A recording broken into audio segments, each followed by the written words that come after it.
Greetings, my name is LaTasha Timberlake and I am the founder and executive director of Lillian Timber Farms. I was born and raised in Northeast Oklahoma City, Oklahoma. But most of all, I feel like I'm definitely a person that is community oriented. So I really love bringing people together.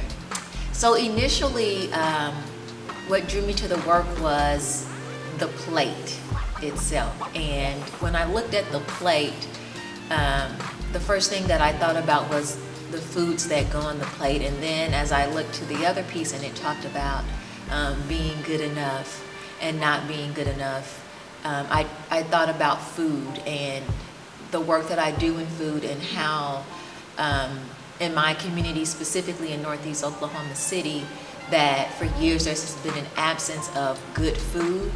But not only that, the piece also drew me in because of the story of, especially now, gardening or urban farming or gardening being something new, but really understanding that food and crops and things have always been intertwined in not only the African experience, but also the African American experience through slavery coming into the United States. And so being around food and knowing how to grow food and cook food is not a new story for us. And so that's what initially drew me to that piece.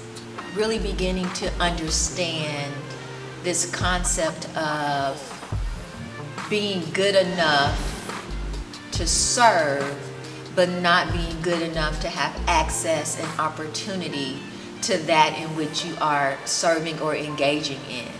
When I read the label and going back and reflecting and thinking about those historical times when specifically Black women were servers and preparers of the food, I just thought about how we were the original scientists of it, right? Because we were coming up with the recipes and we were, you know, cooking the food and having that chemistry of what you would call in beverages mixology, right? But in food, being able to mix what foods go together and those aromas, right? And just being able to smell to see if there's the right amount of spice or seasoning in it, and how we had privy to that science and understanding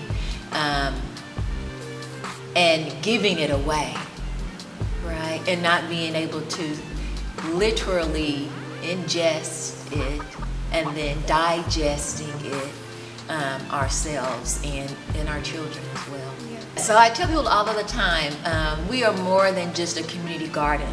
The community garden is actually the hub for the other work, and the other work is specifically thinking about the spiritual and mental and physical practice of food and how we just utilize the tangible food itself to educate not just the Northeast Oklahoma City community, but all of Oklahoma, anyone else that wants to come visit, and really understanding how food also has a spiritual type of characteristic to it, or a spiritual type of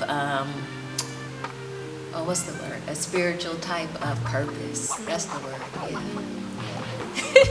I just, you know, would encourage, you know, anyone that is definitely here in Oklahoma, but even if you're not, coming and seeing this exhibit and really being able to look at food in not just a tangible way, but having the opportunity to make a real connection